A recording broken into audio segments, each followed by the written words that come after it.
በአክሱም ዘመን ከቆሙት ግዙፍ ሐውልቶች በዛግዌ ስርወ መንግስትም በድንጋይ ተፈልፍለው እስከተሰሩት አስደናቂ የላሊበላ አብያተ ክርስቲያናት ድረስ አድዋን በተራሮቹ ላይ በድል ያቆሙትና ታላቁ የህዳሴ ግድብን ኢትዮጵያውያን በወጀብ ሳይረበሹ የሀገራቸውን ታሪክ ባልተቋረጠ የሀገር ፍቅርና ጀግንነት የራሳቸውን አሻራ አሳርፈውባቸዋል። በየክፍለ ዘመናቱ ትውልዶች ሀገሪቱን ቅርጽ ሰጥተዋታል። የአክሱም ስልጣኔ ጥንታዊ የመንግስት ስራ ብልሃትነት የሚታይ ይበት የነበረ ሲሆን ይህንን ታሪካዊ ሰንሰለት ደግሞ በዛግዌ ነገስታት ጥበብና ጥልቅ እምነት ውስጥ እናገኘዋለን። በየዘመኑ ሰፊ በሆነው የኢትዮጵያ የታሪክ መጋረጃ ውስጥ ጥንካሬና የሚቆጩ ድክመቶች ተፈራርቀዋል። አድዋ ላይ የኢትዮጵያውያን የታሪክ መሸጋገሪያ ምሰሶ ተተክሏል። ኢትዮጵያውያን አንድ ሲሆኑ ታሪካቸው ይህንን ይመስላል።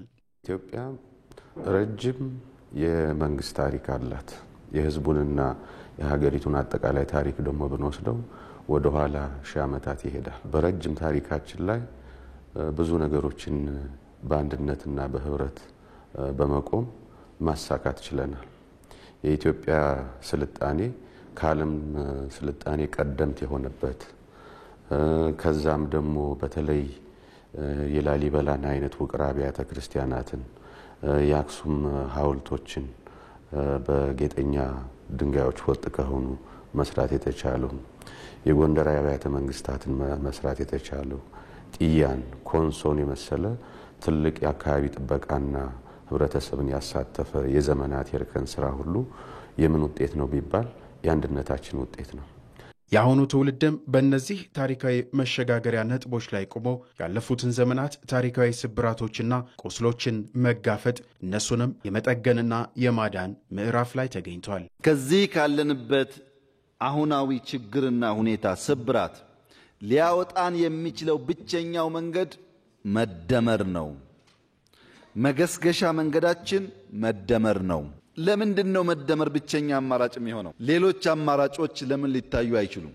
የገጠመን የህልውና አደጋ በዘላቂነት መሻገር የሚያስችለው ጉልበት፣ አቅም፣ ሐሳብ፣ ሀብት ሰብሰብ ያለ እንደሆነ ነው። ስብራቶቻችን ሰፊ ናቸው፣ የቆዩ ናቸው፣ ስር የሰደዱ ናቸው።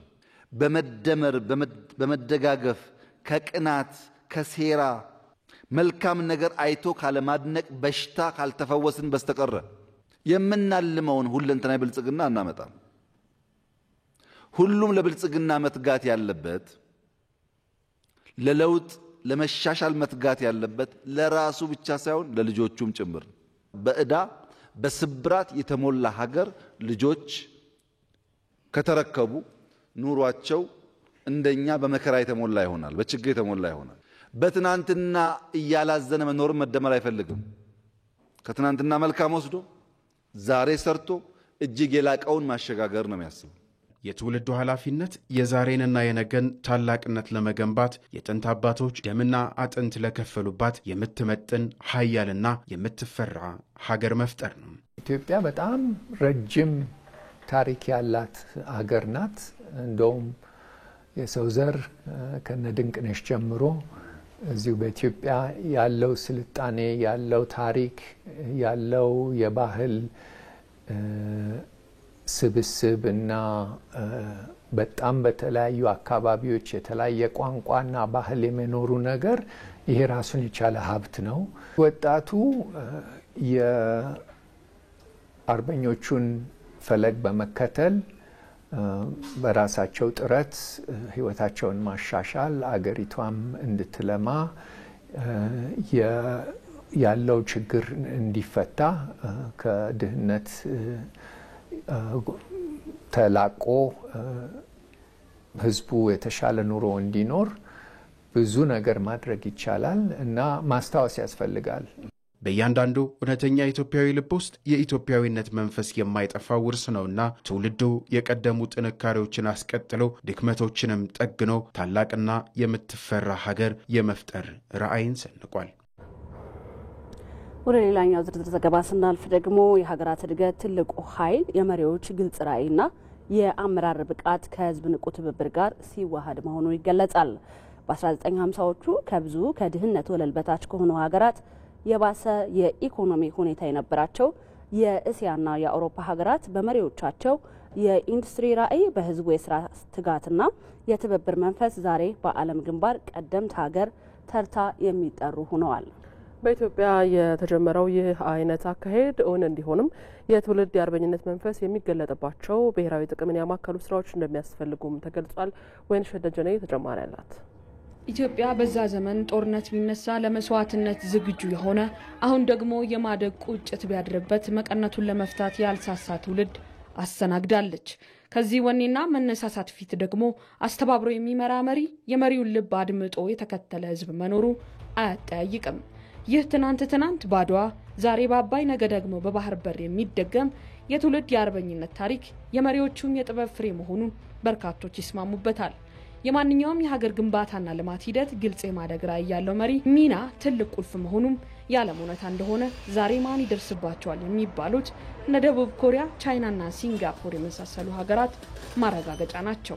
በድህነት ላይ ያመጹ በመሪያቸውም ነጥለው በዚህ ዙሪያ የተሰበሰቡ ጉልበቶች ዛሬ ሀያላን ሀገራት ሊገዳደሯቸው ቢመኙ ሁለቴ እንዲያስቡ የሚያደርግ አቅም ተፈጥሯል። ከጦርነት በኋላ ሀገሬ ደቡብ ኮሪያ በዓለም አንደኛ ድሃ ሀገር ነበረች። ስለዚህ ከትናንሽ ልጆች እስከ ትላልቅ አዛውንቶች ድረስ ሁሉም የሀገራችን መሪ መንፈስ ተቀብሎ እነሱ ራሳቸው የለውጥ ሐዋርያ ሆነዋል። ከፍተኛ መንፈስ ምንድነው? እኛ አሁን ብንቸገርም እንኳን ለቀጣይ ትውልዳችን ድህነትን አናወርስም በሚል ትጋት በመጀመሪያ ከትናንሽ ለውጦች ለመስራት ተችሏቸው ነበር። የኔጌቲቭ አስተሳሰብ ወደ ፖዚቲቭ ተቃይሮ ነበርና ቅድመ አባቶቼ አያቶቼ በዚህ መንፈስ በመነሳታቸው ስራ ጀምረው ነበር። ይህ ብዙ ለውጦችን የሚያመጣ ለደቡብ ኮሪያ ከፍተኛ እድገትና ብልጽግና ዋና መሰረት ነው የሆነው። ህዝብ መሪውን ከመከተል ባሻገር ራዕዩን ተረድቶ በባለቤትነት እንዲነቃ ማድረግ የስኬት ዋናው መንገድ ነው የሚሉት ብዙዎቹ የለውጡ እውነተኛ ሞተር መሆን ማለት ይህ ነው ይላሉ። ኢትዮጵያም ዘመናትን ያሻገረ የህዝብና መንግስት አብሮ ለብሔራዊ ጥቅም በትብብርና በአንድ ልብ መቆም ዘመኑ የሚጠይቀው አርበኝነት መሆኑም ይነሳል። የኢትዮጵያን ብልጽግና እውን ማድረግ ከያንዳንዱ ዜጋ እንዲሁም ሀገር ወዳድ ኢትዮጵያን ወዳጅ ከሆኑ ሌላ ዜጎች ጭምር የሚጠበቅ ተግባር ነው። የኢትዮጵያ ብልጽግና ለሁሉም የኛ ጎረቤቶች በእጅጉ ያግዛል። በጀመርነው ትላልቅ ነገር የማሰብ ትላልቅ ነገር የመጀመር በፍጥነት የመጨረስና ውጤት የማስገኘት ልምምዳችን የኢትዮጵያን ብልጽግና በጋራ እንድናሳካ በታላቅ ትህትና ለኢትዮጵያውያንና ለመላው የኢስት አፍሪካ ዜጎች ጥሪዬን ማቅረብ እፈልጋለሁ። በኢኮኖሚም ከሚመጣው የእጅ አዙር ቅኝ ግዛት ለመላቀቅ አቅም የሚፈጥሩ ጉልበት የሚያጠናክሩ ጅምር ስራዎችም ይህን ትብብር የሚጠይቁ ናቸው። ዘገባዎችን ተከታትለን ተመልሰናል። እዚህ ጉዳይ ላይ ቆይታ ልናደርግም ወደናል። እንግዶችን ጋብዘናል። ከዚህ ከስቱዲዮ የፖለቲካ ሳይንስና ዓለም አቀፍ ግንኙነት ምሁር እንዳለ ንጉሴ በማለዳ ስለተገኙ እጅግ በጣም እናመሰግናለን። ወደ ሐዋሳ ስናቀና ደግሞ የታሪክ መምህርና ተመራማሪ በለጠ ሲገቦ እዛው ስፍራ ላይ ይገኛሉ። በጣም እናመሰግናለን ለጊዜዎት። እንግዲህ ወደ እርሶም የምንመለስ ይሆናል። በቅድሚያ ግን እዚህ ስቱዲዮ ወዳሉት እንግዳ ጥያቄያችንን እንጀምር። እናመሰግናለን። በድጋሚ እንግዲህ የሄዱትን ጥንቅሮች ተከታትለናቸዋል። ምን ያህል መስራት እንዳለብን የሚያሳዩ የጋራ ጥያቄዎቻችንን ብሔራዊ ጥቅማችንን የሚያስጠብቁ ጥያቄዎችን በምን መልኩ ልንፈታ ይገባል የሚሉ ጠቅላላ ሀሳቦች ናቸው የተነሱበትና በየዘመኑ የነበሩ የአርበኝነት ገድሎች ለአሁኑ ትውልድ ምን አይነት ስነልቦናን አሰንቀዋል ከሚለውን ጀምር እስቲ። አመሰግናለሁ።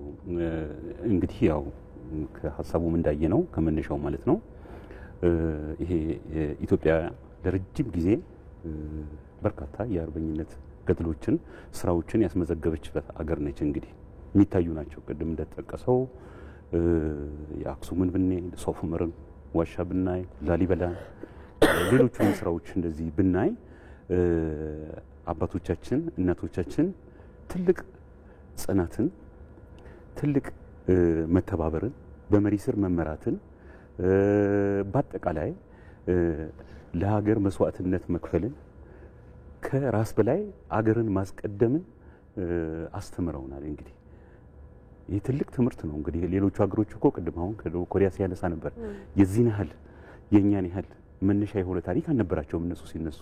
ለኛም መሰረታዊ የሆነ በኢኮኖሚም በፖለቲካውም በአጠቃላይ በስነ ምግባሩም ጭምር በዲሲፕሊኑም ብንወስድ ትልቅ መነሻ ሀሳቦች የነበረን ሀገር ነው። ኦፍ ኮርስ እነዚህ ሁኔታዎች እንደምናውቃቸው በዘመናዊ ቴክኖሎጂ እንደሌሎቹ በኢንዱስትሪ እንደበለጸጉ ሀገሮች እየታደሰ አልሄደም። ያ ነገር ደሞም በተለይ ባለፉት 50 ዓመታት እንደምናየው ማለት ነው ባልሆነ እና በማያዋጣ ጉዳዮች ውስጥ ገብተን ነበር እንደምናየው።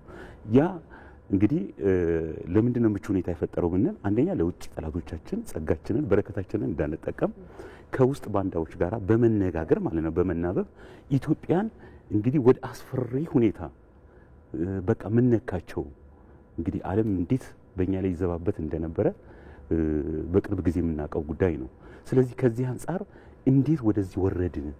ለምንድነው እንደዚህ ሆኖ ያኛውን ማስቀጠል ተስኖን ስንጨነቅ በነበረበት ሰዓት ነው እንግዲህ ኢትዮጵያውያን በጋራ ሆነው ወደዚህ ለውጥ እየተሸጋገሩት ብለን ማንሳት እንችላለን። እንግዲህ ከአርበኝነቱ አንፃር የስነ ልቦና ብርታቱ፣ ጥንካሬው እርሾ አለን። ያ እርሾቹ ግን በዘመናዊ ሁኔታ በቴክኖሎጂ እየተደገፉ አልሄዱም። ያ ነው አሁን መሀል ላይ በተለይ ባለፉት 50 ዓመታት 70 ዓመታት እንደዚህ በምትወስድበት ሰዓት ላይ በማናውቀው አይዲዮሎጂ ውስጥ ገብተን እንግዲህ አይዲዮሎጂ ቀላል ነገር ነው አይደለም። የህዝብን አስተባብሮ መምራት ማለት እኮ ነው፣ ሌላ ነገር አልነበረም። እና ባልገባን ባልተረዳነው ነገር ውስጥ ለጠላቶቻችን ተመችተን ከብዙ ነገር ኢትዮጵያ አንገቷን እንድደፋ የነበራት ያ ከፈታ ወርዶ ማንም በዲፕሎማሲውም በሉም ክብር ወደማይሰጣት ደረጃ ደርሳ ነበርና ያ የሰጡን እርሾ ማስቀጠል ላይ የነበረ ድካም ነበር። ያ ድካምን ለማሻሻል ለማከም ነው እንግዲህ ለውጡን ኢትዮጵያውያን ገፍተው መስዋዕትነት ከፍለው በጋራ ተንቀሳቅሰው ወዳጆቻችንን ማግዘው እዚህ ላይ የደረስነው ለማለት ይቻላል። መልካም አቶ እንዳለ ወደ እርሱ እንመለሳለን። አሁን ደግሞ ወደ ሐዋሳ ስቱዲዮአችን እናቅናና በዛ አቶ በለጠ ሲገቡ አሉ። እንግዲህ ትውልዱ በየጊዜው እንግዲህ በሚመጣት በዘመናት ልውውጥ ውስጥ የራሱ የሆነ የአርበኝነት መገለጫ አለውና እንደው የዚህ ዘመን ትውልድ የአርበኝነት መገለጫው ምንድነው ማለት እንችላለን? እሺ አመሰግናለሁ። እንዴት አደራችሁ? እንደማደሩ አዎ እንደተባለው እግዚአብሔር ይመስገን። ያው የኢትዮጵያ ስሪቷ ከሌላ አገር ስሪት የተለየ የምትለይበት ብዙ ነገሮች አሉ። ከዚህ ብዙ ነገሮች አንዱ አርበኝነት ነው። አርበኝነትና ኢትዮጵያዊነት በጣም የተሳሰረ የተጋመደ የተዋሃደ ሲወርድ ሲወራረድ የመጣ ማንነታችን ነው ማለት ይቻላል። አያት ቅድመ አያቶቻችን የሰጡንን ሀገር በዋናነት የማስጠበቅ ጉዳይ ነው እኛ አሁን የተረከብነው። ያውን የዚህ ዘመን የ21ኛው ክፍለ ዘመን አርበኝነት መገለጫው ምንድነው ብለሽ ለጠየቅሽን ጥያቄ ቀድሞ የነበረው የአርበኝነት መገለጫ በዱር በገደሉ በዋናነት ለደንበር መታገል እንደዚሁም የደም መስዋዕትነት መክፈል ነው። አሁን ላይ ደግሞ የ21ኛው ክፍለ ዘመን ያን የሚሰራ ወይም ለዛ አይነት ግፊት ለዛ አይነት ሰርከምስታንስ ወይም ለዛ አይነት ሙድ የሚመች አይነት ነገር አይደለም። አሁን ላይ 21ኛው ክፍለ ዘመን ትልቁ የአርበኝነት መገለጫው ትልቁ የአገር ፍቅር ነው ብዬ ነው የምወስደው እንደ ሀገር። ምክንያቱም ቅድም ዶክተር እንዳሉት የአገር ፍቅር እኛ ከአያት ቅድመ አያቶቻችን የወረስነው ነው። የአገር ፍቅር ያለባት ሀገር በዋናነት ከደህንነት ነፃ ናት፣ በአንድነት የተዋጀች ናት፣ የሚደማመጥ ትውልድ ያለበት ናት፣ በኢኮኖሚ በጣም የበለጸጉ ሀገራት ያሉበት ናትና የዘመኑ የአርበኝነት መገለጫ ደህንነት ላይ የሚዘምት ትውልድ የሚያስፈልግበት፣ ቀጥሎ በዋናነት የሀገር ፍቅር ላይ የሚዘምት ትውልድ የሚያስፈልግበት፣ መሪና ህዝብን የሚደማመጥ የሚያዳምጥ ትውልድ የሚኖርበት መገለጫ ነው የዘመኑ አርበኝነት። ጊዜንና ወቅቱን የዋጀ ዕውቀት የሚያስፈልግበት ትውልድ የሚፈጠርበት ነው የዘመኑ አርበኝነትና ለዛ አያት ቅድማቶቻችን በዱር በገደሉ ሄደው መስዋዕት የከፈሏትን ሀገር እኛ ለምን አርገን ነው ወዴት አድርገን ነው የምንወስዳት የሚለውን ነገር ስናስበው አሁን ላይ ያለበት ነገር የጦርነት አይነት እሳቤ በአገር አቀፍ ስለሌለ እነዚህ ነገሮችን ለማስተካከል የዘመኑ ወጣት በዋናነት የመደማመጥ የማሰብ በዋናነት ለባንዳ የማይሸጥ ትውልድ ከራሱ አገርን የሚያስቀድም ትውልድ የ21ኛው ክፍለ ዘመን የዚህ ዘመን የኢትዮጵያ እሴቱን የሚጠብቅ አባቱን የሚያከብር መንግስትን የሚያከብር አገርን የሚወድ ዳር ድንበሯን የሚጠብቅ ከራሱ አስቀድሞ ለኢትዮጵያ ወይም ለአገር ኢኮኖሚ የሚተጋ ትውልድ የ21ኛው ክፍለ ዘመን ወይም የዚህ ዘመን አርበኛ ነው ማለት እንችላለን። መልካም እንመለሳለን። እንግዳችን ወደ እርሶ እንምጣ እስቲ። ቀደም ሲል የተነሱ ሀሳቦች አሉ፣ ብዙ የሚያግባቡን ጉዳዮች አሉ። የተወሰኑት የማያግባቡን ጉዳዮች ላይም ሰርተን የበለጠ እንደ ሀገር ለአንድ ዓላማ መቆም ሀገርን ለማሳደግ መቆምን እየተሰራበት ይገኛል። በህዳሴ ግድብ ግንባታ ወቅት ይህንን እንደ መነሻ እንውሰደው ብለን ነው አሁን ላይ ብሔራዊ ኩራት ሁሉም ሰው በአንድ ልብ የሚናገርበትና የኔ ነው የሚለው ፕሮጀክት እንደሆነ ይታወቃል። ከመጀመሪያው ጀምሮ ዛሬ ድረስ ሲደርስና በዚህ ትውልድ ሆነ በመሪዎች በአመራር ዘንድም የተፈጠረው የአርበኝነት መንፈስ እንዴት መግለጽ እንችላለን? አመሰግናለሁ። በድጋሚ እንግዲህ የህዳሴው ግድብ ትልቅ ላብራቶሪ ነው ብሎ መውሰድ ይቻላል። ማለት ራሳችንን ያየንበት አይደል እንዴ? የት ነበርን ብለን ራሳችንን የመረመርንበት ፕሮጀክት ነው ይሄ ፕሮጀክት። ከዚህ ፕሮጀክት ብዙ ነገሮች መንጭተዋል እንግዲህ እንደምናየው ማለት ነው። እንግዲህ ይሄ ፕሮጀክት በዚህ ከለውጥ ወዲህ እንግዲህ ከለውጥ በፊት ይሄ የምናስበው አልነበረም። እንግዲህ እንደ መንግስትም እንደንተንም በዚህ ደረጃ ላይ አልነበረም። ትልልቅ ነገሮች እንኳን አያስፈልጉንም አያደርጉም ብሎ ያስብ የነበረ አመራር የነበረበት ነው። የምንደባበቀው ነገር አይደለም። አሁን ይሄ ከለውጥ ወዲህ ግን የመጣው እንግዲህ የህዳሴውን ግድብ እውን ለማድረግ የሄደበት የአመራር ጥበብ ወይም አመራሩ የምንለው በዚህ ጥበብ የታየው አመራር ትራንስፎርሜሽናል ሊደርሺፕ ብለን ልንወስደው እንችላለን። ብዙ አይነት የአመራር አይነቶች አሉ። እንግዲህ ይሄ ራዕይ ያለው ፈጠራን የሚያበረታታ ኢኖቬሽንን ከፍ የሚያደርግ ሀሳቡን የሚያሸጋግር እና ሌሎችን ደግሞ ተከታዮቹን እንዴት አድርጎ መግራት እንዳለበት ወይ ሜንተር ማድረግ እንዳለበት በግልም በግሩፕም የታየበት ነው። ካለበለዛ እንደዛ ባይመራ ኖሮ ይሄ ህዳሴ ግድብ እንግዲህ ብዙ አይነት ጠላቶች ያሉበት ነው። በውስጥ ባንዳዎች አሉ፣ ከውጭ ደግሞ ለሺህ ዓመታት በዛ ጉዳይ ላይ ምንም እንዳንንቀሳቀስ አሁንም እየሰሩ ያሉ ያን የሚሰሩ የነበሩ በጣም በከፍታ ሁኔታ ይሄዱበት ነው። እንግዲህ ህዳሴ ግድብ ብዙ ነገር ነው ለኛ ያሳየን። እንግዲህ እንዴት በነጻነት ፖሊሲ ነድፎ ተግባር ላይ ማዋልን ያሳየን ነው። ይሄ በጣም ሌላው ደግሞ ከጠባቂነት ከተረጅነት መንፈስ አውጥቶ ነው በራሳችን አቅም ባለችን እናቶችም እህቶችም አባቶችም አርሶ አደሩም ሁሉም በዚህ ተሳትፎ ለካ የራሴን ፕሮጀክት 1 ብርም 10 ብርም አወጥቼ እውን ማድረግ ይችላልው እንዲል ማድረግ ቀላል ያመራር ጥበብ አይደለም። ቀላል ያመራር ሂደት አይደለም። ከዚህ በላይ ዘመናዊ የሉዓላዊነት ሁኔታን ያሳየን ነው። እንግዲህ ይሄ ሞደርን ሶቨርኒቲ ምንለው እንግዲህ ቅድም በሌላ መንገድ ተገልጿል። ሞደርን ሶቨርኒቲ ማለት ትራዲሽናል ሶቨርኒቲው ይሄ ከውጊያ ጋር ከአርበኝነት ጋር ከምናምን ሞደርኑ ግን እንዲህ አይነት በኢኮኖሚ ግሩም የሆኑ በዲፕሎማሲ ከፍታ ያላቸውን ስራዎች ሰርቶ ማሳየት ነው።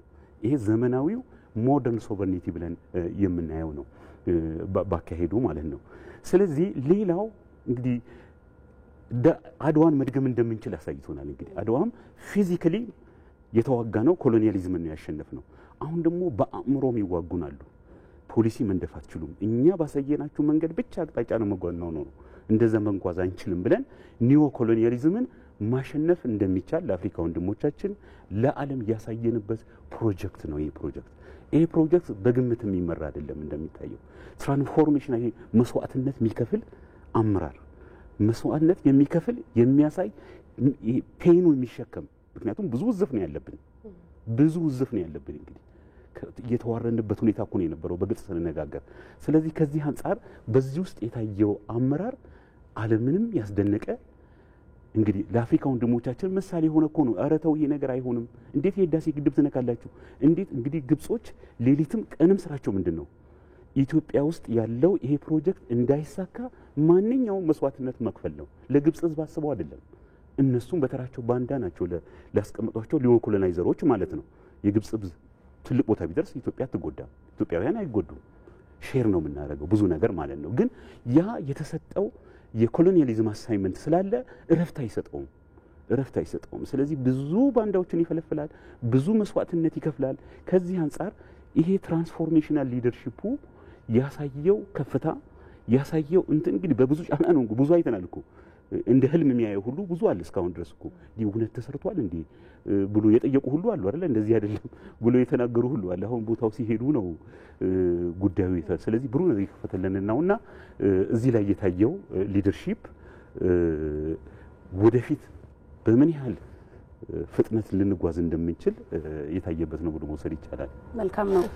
እስኪ ወደ ሐዋሳ ስቱዲዮ ተመልሰናል። እንግዲህ ኢትዮጵያ በተለይ የህዳሴ ግድብ ግንባታ ጉዳይ ሲነሱ የተለያዩ የውጭም የውስጥም ጫናዎች እንደነበሩባት የሚታወስ ጉዳይ ነው፣ የቅርብ ጊዜ ጉዳይ ነውና እንግዲህ በዲፕሎማሲውም ቢታይ ያደረገው ትውልዱ ያደረገው መስዋዕትነት ቀላል የሚባል አይደለም። ከኢኮኖሚካል አንጻርም ሰዎች ያላቸውን ለህዳሴው ግድብ ለመስጠት አልሰሰቱም።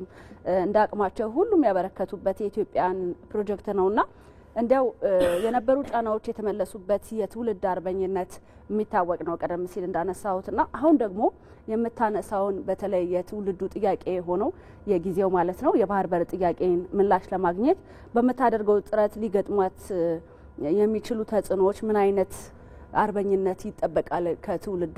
ቀደም ሲል እንግዲህ የህዳሴ ግድብ ላይ የነበሩ ጫናዎችና የተመለሱበት መንገድ ይታወሳልና ከዛ ጋር እስኪ አስተሳስሮ ይመልሱልን። እሺ አመሰግናለሁ። ዶክተር እንዳሉት ነው ያው ትልቁ ለኛ አሁን በዚህ ጊዜ መስታወታችን የቅርብ ርቀት ያስመረቅ ነው የህዳሴ ግድባችን ለባህር በር ጥያቄያችን መልስ የሚሰጥ አንድ ትልቅ ፕሮጀክት ነው ብዬ አስባለሁ። አንደኛ የአባይ ግድብ ሲገደብ የነበረው የዓለም የተንጫጫበት ሁኔታዎች የውስጥም የውጭም ችግሮች እንደነበሩብን ይታወቃሉ። እንደ ሀገር ከውጭ ችግሮቻችን ይልቅ የውስጥ ችግሮቻችን ትልቅ ተጽዕኖ እየፈጠሩ የውጭ ችግሮቻችንንም በጋራ ተሳስበንና አንድ ሆነን በዋናነት በመጠንከር የአባይን ግድብ ትውልዱ ሁሉ እውን አድርጎታል። ይሄ ግድቡን የኢትዮጵያ ግድብ ነው ብለን ለመውሰድ የቻልንበት ሁላችንም በጽናት በአንድነት የከፈልበት ትልቅ መስዋዕት ስለሆነ ነው። አሁን ላይ የህዝቡ ጥያቄ ምንድነው ብለን ከወሰድን የባህር በር ጥያቄን ወደፊት አምጥቷል መንግስት በበላይነት ክቡር ጠቅላይ ሚኒስትራችን እየመሩ ይገኛሉ። ይሄኛው ደግሞ የሁሉም የህዝቡ የኢትዮጵያ የ120 ሚሊዮኑ ድምጽ ነው የሚል መልእክት በመላው ኢትዮጵያ በመላው ዓለማችን ሊስተጋባ የሚገባ ጥያቄ መሆን አለበት። ከዚህ ቀደም እንደተባለውም በዋናነት የባህር በር የኢትዮጵያ ህዝብ ሁሉ ቋንቋ መሆን አለበት። መግባባት የምንችለው አንድ ቃል ሊሆን ይገባል ብለን ማሰብ አለብን። የማን ችግር ነው የማን ጥያቄ ነው የሚባልበት ነገር የለምና ሁላችንም በጽናት በአንድነት ከቆምን አባይ ላይ የፈጠርነው ጽናት ቁርጠኝነት አንድነትና በዋናነት የላብ ጠብታና የገንዘብ ጠብታ አልፎ ተርፎም የደም ጠብታ የከፈልንበትን ያን ያህል መስዋዕትነት የማያስከፍል ደረጃ ነው የባህር በር። ሂስቶሪካልም ከሄድን በህግም ከሄድን በጂኦፖለቲካል ከሄድንም በብዙ ነገሮች ብንሄድ ለአባይ የከፈልነው መስዋዕት የማንከፍልበት ነገር ነውና ትውልዱ በአባይ ላይ ያሳየውን ጽናት በባህር በር ላይ ማሳየት አለበት። የዲፕሎማሲ ጽናት ያስፈልገናል፣ የቁርጠኝነት ጽናት ያስፈልገናል፣ የመሪነት ጽናት ያስፈልገናል፣ የአንድነት ጽናት ያስፈልገናል፣ የውስጥ አርበኝነት ጽናት ያስፈልገናል፣ የውስጣችንን ሰላም የምንጠብቅበት አርበኝነት ያስፈልገናል። እነዚህ ነገሮች ሁሉ ሲስተምና ስርዓትን ይዘው ሲስተካከሉ የባህር በር ጥያቄን እውን ማድረግ የምንችልበት ሁኔታዎች አሉ ማለት ነው። ለዛ የባህር በር ጥያቄ የመንግስት ጉዳይ አይደለም ወይም የፓርቲ ጥያቄ አይደለም፣ የትውልድ ጥያቄ ነው፣ የማንነት ጥያቄ ነው፣ የኢትዮጵያዊነት ጥያቄ ነው ብለን ነው ማሰብ ያለብንና ከውስጥ የሚነሱ አንዳንድ አሉባልታና ልክ ያልሆኑ ጉዳዮች አሉና የባህር በር ከሄድን የብልጽግና ፓርቲ ጉዳይ አይደለም። ብልጽግና መሪ ነው፣ መንግስት ነው፣ አገርን እየመራ ነው። ወደፊት ይዞ የመጣውን ሐሳብ የኢትዮጵያ ሐሳብ ነው ብለን የሚጠቅም ከሆነን የጋራ አድርገን መላው ኢትዮጵያ ላይ የሚሳተፉ የፖለቲካ ፓርቲዎች የራሳቸው ሹ አድርገው የሃይማኖት ተቋም የራሱ ሹ አድርገው የአገር ሽማግሌዎች የራሳቸው ጉዳይ ሹ አድርገው በመላው ኢትዮጵያ በአንድ አይነት ቋንቋ ልንግባባ የምንችለው ብሔራዊ መዝሙራችንና ብሔራዊ ቋንቋችን በዚህ ጊዜ መሆን አለበት የባህር በር ነው። ምንድነው ጥቅሙ ከተባለ ብዙ ፈርጀ ብዙ ስለሆነ ያን ሁሉ በተለያየ አካባቢ በዲፕሎማሲ ከዚህ በፊት ኖ ሞር ብለን እንዳውን ለአባይ ግድብ እንደወጣነው አሁንም ለባህር በር የአይን አይነት እንቅስቃሴዎች እንደ ኢትዮጵያ ያስፈልጉናል። አትሌቶቻችን ከፍተኛ በዋናነት ትልቁን ሚዲያን የሚጠቀሙ በተለያዩ አካባቢ ሲሄዱ የባህር በር እንደሚያስፈልገን የሚጠቀሙበት ወይ ያስፈልጋል። ህጉ ይፈቅዳል አይፈቅድም እሱ ተጠብቆ በእንደዛ አይነት በዲፕሎማሲና ስነ ስርዓቱን ጠብቆ እንዲሄድ የእግር ኳስ ክለቦቻችን ሁሉ በሜዳ ላይ ደጋፊዎቻችን ሁሉ ይሄን ሐሳብ በዋናነት የባህር በር ኢትዮጵያ ያስፈልጋታል የሚል በዩኒቨርሲቲዎች በትምህርት ተቋማት በተለያየ አካባቢዎች ሁሉ እነዚህን ሐሳቦችን እያነሳን የህዝቡ ቋንቋ አንድነትን የሚፈጥር ትግል ጽናት እውቀት አንድነት ለአሁን የሚፈልግ ትክክለኛ ዲፕሎማሲን ይዘን ከሄድን ህዝቡ በአባይ ግድብ የሰጠውን መስዋዕትና የከፈለውን መስዋዕትነትን ያህል መስዋዕትነት ሳይከፍል በቅርቡ በዲፕሎማሲ በሰላማዊ ትግል እውን እንደምናደርግ ህዝቡ በዚህ መታገል አለበት እላለሁ። መልካም የመጨረሻ ጥያቄ እናድርገውና ተመሳሳይ ሐሳብ ነው የምናነሳው። አሁን ላይ ግዙፍ የትውልድ ጥያቄ ተነስቷል። ይሄ ጥያቄ ደግሞ የባህር በር ጥያቄ ነው። የተጀመረው የባህር በር ይገባናል ፍትሃዊ የሆነ ጥያቄ እውን ለማድረግ እንደ ሀገር ምን ልናደርግ ይገባል የሚለውን ሐሳብ ያነሱልና አያይዘው ደግሞ ላለፉት 100 ዓመታት ሳይጀመሩ የቀሩ የፕሮጀክቶች እውን እየሆኑ ነው አሁን ላይና ይሄስ ፕሮጀክቶች እንደ ሀገር ወዴት ያደርሰናል ያሻገረናል የሚለውን ይንገሩ። እንግዲህ የኢትዮጵያን ስልጣኔ ስናየው አብዛኛውን ማለት ነው ይቻላል ወልሞ 90% ከባህር በር ጋር የተያያዘ ነው። ለዛም ነው እንግዲህ ኢትዮጵያ እስከ ደቡብ የመን አረቢያ ምናም ብዙ እንግዲህ በዛን ሰዓት እኮ የነበራት የኢትዮጵያ ስልጣኔ ከግሪኮቹ ከሮማዎቹ ከፐርሺያዎቹ እንደዚህ ኦልድ ሲቪላይዜሽን ከምንላቸው አገሮች ጋር የተያያዘና የተጣበቀ ነው። እንግዲህ የባህር በር ጉዳይ ዝም ብለን በቀላሉ የምናየው ነገር አይደለም። ወይም ኤግዚስቴንሻል ኔሴሲቲ ተብሎ ይታወቃል። ወይም ኮር ናሽናል ኢንተረስት ነው። በማጭበርበር ነው ከባህር በር ተገፍተን እንድንደበቅ እንዳንታይ የተደረገ ነው። በተጨበረበረ እንግዲህ ውስጥ ላይ ያሉ ባንዳዎች አሉ። ውጭ ያለው በጣም የቆየ ከኮሎኒያሊዝም ጋር ከሌላ ጋር የተያያዘ እሱን በማሸነፍ የተያያዘ ጠላትነት አለ። ከዚህ አንፃር ነው ይህ ሁሉ በጋራ ሆኖ ነው ከባህር በር እንድንርቅ ያደረገን። ከዛ በመራቃችን ደግሞ ምን ያህል ከከፍታችን እንደወረድን ደግሞ ልናቀው ይገባል። ይሄ እንግዲህ የባህር በር ማለት ሁሉ ነገር ነው። እንግዲህ እንደምናቀው ባል የሉዓላዊነት መገለጫ ነው። ካለ ባህር በር ኢትዮጵያን የመሰለ ሀገር ትልቅ ሀገር ኢኮኖሚው ነፃ አይሆንም፣ ሴኩሪቲው ነፃ አይሆንም። በአጠቃላይ የኛ እድገት የኛ ነፃነት ያጠቃላይ በዚህ በባህር በር ጉዳይ የታሰረ ነው ብሎ ማለት ይቻላል። ስለዚህ ከዚህ ስር ነው መፈታት ያለበት። ከዚህ ስር ለመፈታት ነው አሁን ልክ እንደ ህዳሴው ግድብ አሁን ኢትዮጵያ የባህር በር አጀንዳዋን በግልጽ በድፍረት አይደለ እንዴ ለዓለም ያበረከተችው። ማንም ደፍሮ ከተወሰኑ አንዱ ባንዳ ነው፣ ሌላኛው ወሳኝ ጠላት ከሱ በስተቀር ዓለም 99% ይገባታል። ያኔም ትልልቆቹ ሀገሮች እንደ አሜሪካ ያሉት ሀገሮች እንኳን በዛን ወቅት የራሷ ልጆች እንኳን ሲከለክሏት ነው ይሄ ነገር ይገባል ብለው ያነሱበት ሰዓት ነው። ስለዚህ ከዚህ አንፃር አሁን ለባህር በር የምንሰጠው ክብደት ይሄ በጾታ የሚለይ አይደለም፣ በዘር የሚለይ አይደለም፣ በአካባቢ የሚለይ አይደለም። የሁላችን ክብር ነው፣ የሁላችን ክብር ነው። ስለዚህ የሁላችን ክብር በሆነበት ጉዳይ ደግሞ አብረን ነው መስራት ያለብን። አንዳንዱ ላይ ስራ ይችላል፣ ከመጀመሪያውንም ያሰበው አለ፣ ለሀገሩ ይቅርታ ሲጠይቅ እንጠብቀዋለን። ይሄንን ያሳጣ አካል ይሄንን ያጭበረበረ አብሮ የሄደ አካል ካለ ያንን ሌላኛው አሁን አደቡን እየገዛ ነው። የህዳሴው ግድብ እንደምንሰራ ሲያይ ዋናው ጠላት እኮ ደንግጧል። አሁን የሚይዘው የሚጨብጠው ነገር ነው ያጣው። ስለዚህ እዚህ ያለው የሚደናበርም ሊኖር ይችላል። አንዳንዱ በሂደት ይሄ እየተስተካከለ ይሄዳል። ስለዚህ ከዚህ አንፃር አሁን ለዚህ ምንድነው ማሳያ ከተባል አሁን የያዝናቸው ትልቅ ፕሮጀክቶች አሉ። እንግዲህ ማንኛውም ዲፕሎማሲ መሰረት የሚያደርገው ውስጥ ላይ የምንሰራው ስራ ነው። ውስጥ ላይ የጀመርናቸው ትልልቅ ፕሮጀክቶች የጋዙ ልሶች የማዳበሪያው ትልቅ የዲፕሎማሲ ነጻነት ነው፣ የውስጥም ነጻነት ነው፣ የምንከበርበት ነው። የማዳበሪያው ፋብሪካ አለ። ትልልቅ ኤርፖርቶችን እየገነባን ያለንበት ሰዓት ነው። ይሄ ትልቅ የኢንቨስትመንት መሳቢያ ነው አንዱ። ይሄ የባቡር ማስተሳሰሪያ መንገዶችን ለመስራት የተጀመሩ ነገሮች አሉ። በአብዛኛው ደግሞ ፕሮጀክቶችን መጀመር ብቻ አይደለም እኮ ከግብ ማድረስን ያሳየንበት ነው። ስለዚህ ውስጥ ላይ ትልልቅ ፕሮጀክቶችን እነዚህ ትልልቆቹን ፕሮጀክቶች ሰርተን በመናሳይበት ወቅት ስለ ባህር በር መጠየቅ ፌር ነው። ይሄንን ሀገር ማገዝም እኔም ተጠቃሚ ነኝ። ጎረቤትም ያለው ይጠቀማል። በዓለም በትልልቅ ንግድም ያሉት አካላቶች ይጠቀማሉ። ስለዚህ እነዚህ ነገሮች እውን ለማድረግ የኛ ደግሞ የቤት ስራ ብዙ ነው። በውስጥ ተባብረን መስራት አለብን። ከመሪዎቻችንም ጋር መደማመጥ አለብን። በሆነ ባልሆነው ነገር ልንነታረክ አይገባም። ያ አሳፋሪ ነው። ስለዚህ በሚያዋጣን ነገር ተስማምተን በምንለያይበት ደግሞ ያንን አክብረን እንጓዛለን። ስለዚህ አሁን ወደፊት የምንጓዝበት አካሄድ ምንድነው?